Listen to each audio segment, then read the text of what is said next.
Hey everyone, welcome back to English Inside Out. Today's episode is going to be a little different because we're not just talking about English, we're talking about something that might be slowing you down without you even realizing it. And honestly, this is something I wish someone had told me much earlier. Yeah, and this might sound a bit strange at first, but perfect English is kind of a lie. And not in the sense that it doesn't exist grammatically, but in the sense that it's not what you think it is. And more importantly, it's probably not what you actually need. Yeah, and I think this idea of perfect English is something that almost every learner carries around. Even if they don't say it out loud, it's there. It's like this invisible standard that you feel like you have to reach before you can finally relax and just speak. Exactly. It's like there's this moment you're waiting for, where suddenly everything is going to click. Your sentences will be flawless. You won't make mistakes anymore. And then you'll feel confident. Yeah, like once my English is perfect, then I'll start speaking more. Once I stop making mistakes, then I'll feel comfortable. Once I know more vocabulary, then I'll be ready. And that moment never really comes. Yeah, and I think that's the hardest part to accept. Because you spend so much time preparing yourself to speak, but you're always just not ready yet. And what's interesting is that a lot of people don't realize they're stuck in this loop. They think they just need a little more time, a little more study, one more course. But the problem is not the amount of knowledge, it's the expectation. Yep. It's the idea that your English has to be perfect before it can be useful. And that's where things start to break down. So I think a good place to start is, what do people actually mean when they say perfect English? Because if you ask most learners, hey, what does perfect English mean to you? They'll probably describe something like no mistakes, perfect grammar-wide vocabulary, native-like pronunciation. Basically, sounding like a native speaker, but without ever struggling. Yeah. And when you say it like that, it already sounds a little unrealistic, because even native speakers don't speak like that. Not even close. People hesitate, they pause, they repeat words, they change sentences halfway through. Sometimes they don't find the right word. Sometimes they say things in a weird way, and that's normal if you think about your own native language. Do you speak perfectly all the time? Yeah, that's a good question, because the answer is no. You interrupt yourself, you simplify things, you say, you forget words, and nobody thinks, wow, your language is terrible. Exactly, because communication is not about perfection, it's about connection. But when it comes to English, for some reason, the standard becomes completely different. Yeah, suddenly. You feel like every sentence needs to be correct. Every word needs to be precise. Every structure needs to be perfect. And if it's not, you feel like you failed. And that creates a lot of pressure. Not just when you speak, but even before you speak. Like, imagine you're about to say something simple. Maybe you just want to share an opinion or tell a quick story. But before the words even come out, your brain starts checking everything. Wait, is this the right tense? Should I use present perfect? Is this word correct? Does this sound natural? Yeah, and by the time you're done thinking, the moment is gone. Exactly, the conversation moved on. And you stayed quiet. And this is where the idea of perfect English becomes dangerous, because it doesn't just affect how you speak, it affects whether you speak at all. Yeah, it turns speaking into something stressful instead of something natural. And the more you wait to be perfect, the less you actually practice being real. So maybe the real question is not, how do I speak perfectly? But What actually matters when you're speaking English? So, let's go back to that question. If perfect English is not the goal, then what actually is the goal? yeah, because we're not saying that grammar doesn't matter or that vocabulary is not important. Of course it is. But maybe it's not the priority people think it is. Exactly. Because when you look at real communication, what actually matters is not perfection. It's whether the other person understands you and whether you're able to express what you want to say.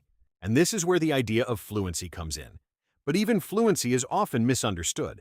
A lot of people think fluency means speaking fast, using advanced words, sounding impressive. Yeah, like speaking without stopping, without thinking, almost like performing. Exactly. But real fluency is much simpler than that. It's being able to communicate, even if it's not perfect, even if you pause, even if you simplify, even if you make mistakes. Let's imagine two people. Person A speaks slowly, makes small mistakes, sometimes pauses.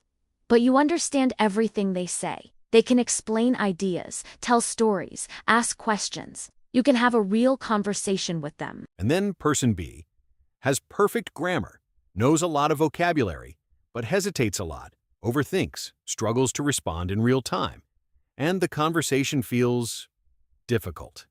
So the question is, who is more fluent? And the answer is pretty clear. It's not about perfection, it's about flow. Fluency is not about saying everything perfectly, it's about keeping the conversation going.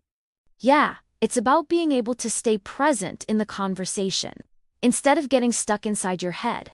And I think this is where a lot of learners struggle the most. Because they're not just speaking, they're constantly monitoring themselves. Yeah, it's like having two voices at the same time. One voice is trying to communicate, and the other is judging everything. Exactly. Was that correct? Should I say it differently? That sounded weird. And that second voice is what kills your fluency. Let's say someone asks you a simple question. What did you do this weekend? A fluent answer doesn't need to be perfect. You could say, I went out with some friends, we had dinner, and then we watched a movie. It was pretty fun. Simple, clear, natural. Now imagine overthinking that same answer. Okay, should I say went or have gone? Should I say we watched or we have watched? Is pretty fun, correct? And suddenly, something that should take 5 seconds becomes stressful. And this is why focusing too much on perfection actually slows you down, because it takes you out of the conversation and puts you into analysis mode. Yeah, and conversations don't wait for analysis. So if perfection is not the goal, and fluency is really about communication, Then why do so many people still feel like they need to be perfect? so if we already understand that perfection is not really the goal, then there's an important question we need to ask. Why do so many people still feel like they need to be perfect before they speak? Because this feeling is very real. It's not just an idea, it's something people carry with them every time they open their mouth to speak English. Yeah, and I think what makes this even more interesting is that most people don't even question it. They just assume that's how it's supposed to be. Like, of course, you need to speak correctly. Of course, you need to avoid mistakes. Of course, you need to sound good. And over time, that turns into pressure. But it's a very quiet kind of pressure. It's not something someone says to you directly. It's something you start telling yourself. I think a big part of this comes from how we learn languages in general, especially in school. Because in that environment, everything is about being right or wrong. You answer a question, it's either correct or it's incorrect. You write a sentence, it gets corrected. You take a test, you get a score. Yeah, and over time you start associating language with performance. Like, every sentence is something that can be evaluated. And if it's not correct, then it's a mistake. And if it's a mistake, then it feels like you failed in some way. Exactly. So even when you leave that environment, that mindset stays with you. And instead of seeing language as something flexible and dynamic, you start seeing it as something you need to get right all the time. And this shows up very clearly when people try to speak. Because instead of thinking, I just want to express this idea, they think, I need to say this correctly. Yeah, and that small shift changes everything. Because now, speaking is not just communication. It becomes a kind of test. Exactly. And when you feel like you're being tested, you naturally become more cautious, more tense, more afraid of making mistakes. And then there's another layer on top of that, which is the fear of being judged. Because when you're speaking in another language, you feel more exposed. Yeah, you're not operating at your full capacity. You can't express yourself as easily as you do in your native language. And that makes you feel a bit vulnerable. Exactly. So even small mistakes can feel bigger than they actually are. You might say something slightly wrong, and in your head, it feels like everyone noticed. Even when most people probably didn't. Yeah, or they don't care. And I think this is something that's worth really thinking about. Most people are not analyzing your grammar when you speak. They're just trying to understand you. They're focused on the message, not on evaluating every word you say. Exactly. But in your head, it feels like the opposite. It feels like every mistake is being highlighted. Like there's a spotlight on your English. Yeah, and that perception creates even more pressure. And then there's something else that makes this even harder, which is comparison. Because a lot of learners compare themselves directly to native speakers. Yeah, and that's a very tough standard, because native speakers have been using the language their whole lives. They don't think about grammar rules, they just speak. Exactly. So when you compare your English to that, it's very easy to feel like you're not good enough yet. And that feeds the idea that you need to improve more, study more, fix more things, before you're allowed to feel confident. So when you put all of this together, you get a kind of mental loop. You learned that mistakes are bad, you feel like people are judging you, and you compare yourself to a very high standard. So the natural conclusion becomes, I need to be better before I speak. Yeah, and the problem is that belief keeps you from doing the one thing that would actually help you improve. Which is speaking. And that's why this idea of perfect English is not just unrealistic, it's limiting, because it creates a condition for action that is almost impossible to meet. Yeah, it's like saying, I'll start when I'm ready. But the process of getting ready requires you to start. Exactly. So maybe the real shift here is not about learning more. But about changing how you see mistakes. So, let's talk about mistakes for a second, because I think this is where everything starts to shift. Most learners see mistakes as something negative, something to avoid, something that shows that you're not ready yet. But what if mistakes are not the problem at all? What if they're actually part of the process in a much more essential way than people think? Yeah, and I think this is one of the biggest mindset shifts you can make, because instead of seeing mistakes as something that blocks your progress, you start seeing them as something that actually creates progress, and that changes how you feel when you speak. Because think about it. When you make a mistake, what's really happening? You're trying to express something. You're experimenting with the language. You're testing what you know. Exactly. And that's the only way you can actually move forward. Because if you stay in a place where everything you say is safe and controlled, you're not really stretching your ability. Yeah, you're just repeating what you already know, and that might feel comfortable, but it doesn't lead to growth. It's kind of like going to the gym. If you only lift weights that are easy, you're not going to get stronger. Yeah, you need that moment where it feels a little difficult, a little unstable. That's where the change happens. And mistakes are exactly that in language learning. They're a sign that you're pushing your limits, not failing. And I think it's important to separate two things. A mistake is not the same as failure, but a lot of people treat it that way. Yeah, they say something slightly wrong and immediately think, that was bad. I shouldn't have said that. I need to fix that before I speak again. And that reaction creates hesitation, because now, every time you speak, you're trying to avoid that feeling again. But what if the goal was not to avoid mistakes, but to become more comfortable making them? That's a completely different mindset. Let's imagine two people again. One person makes a mistake while speaking and immediately feels embarrassed, stops talking, and withdraws from the conversation. And the other person makes a similar mistake, but keeps going. Maybe they adjust, maybe they rephrase, or maybe they just continue naturally. Same mistake. Completely different outcome. Yeah, because the difference is not in the English level. It's in how they react to the mistake. And here's something else that's really important.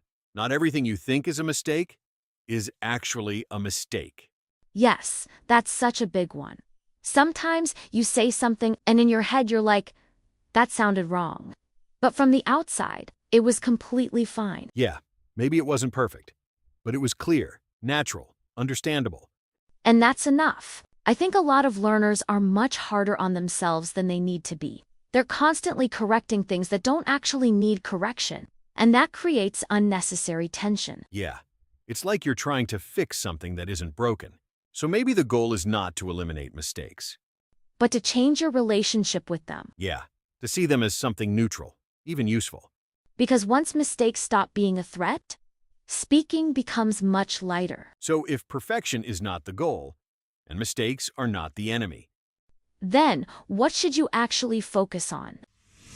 So, if we step away from this idea of perfect English, and we stop seeing mistakes as something we need to avoid all the time, then the question becomes a lot more practical.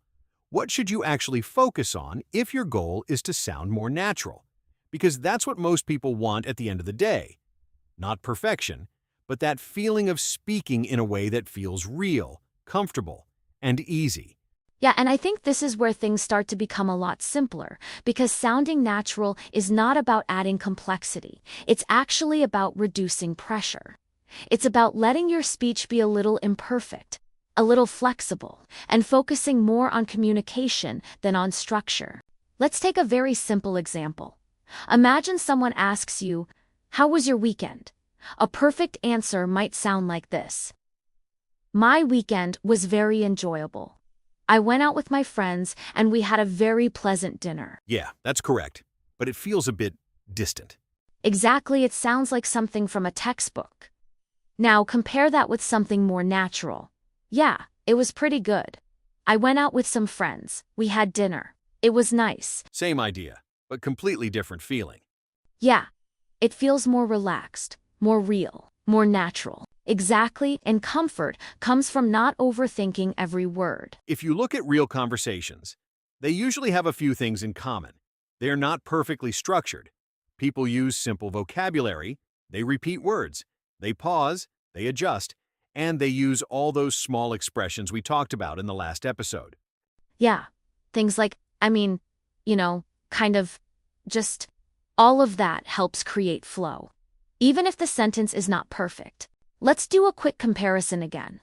I believe that this situation is somewhat complicated, and I am not entirely certain about what the best solution would be. I mean, it's kind of complicated. I'm not really sure what the best option is. Same meaning, but the second one sounds much more natural. Yeah, and it's actually easier to say. I think a common mistake is trying to sound more advanced than necessary. People think that using bigger words or more complex structures will make them sound better. But a lot of times, it does the opposite. It makes the sentence heavier, less fluid, harder to say in real time. So maybe instead of asking, "How can I sound more advanced?" you can start asking, "How can I sound more natural?" Yeah, and that usually means simpler, more flexible, more conversational. Here's something simple you can start doing. When you're about to say something in English, don't try to build the perfect sentence in your head. Just start with what you have. Yeah, even if it's not complete, even if it's not perfectly structured, start speaking and adjust as you go. Because real conversations are built in real time, not in your head. And I think this is where a lot of freedom comes in. When you stop trying to sound perfect, you give yourself permission to actually participate. Yeah, and that's when your English starts to feel alive instead of controlled. So, if perfect English is not real, and natural English is about connection, Then maybe the goal is much simpler than we thought. Maybe the goal is not to speak without mistakes, but to speak without fear. yeah, that changes everything. Because once fear starts to disappear, you speak more, you try more, you experiment more, and naturally, you improve. And the interesting part is, the more you speak imperfectly, the closer you actually get to sounding natural. So maybe perfect English is not something you reach. It's something you let go of. So here's something simple you can take from this episode. Next time you speak English, don't aim for perfect, Aim for clear, aim for real, aim for connection. and let the rest come with time. All right, I think that's a good place to stop. Yeah, this one was important. And honestly, if you really apply this, it can change how you feel about speaking. Exactly. So don't just listen. Try it. And we'll see you in the next episode. Bye, guys.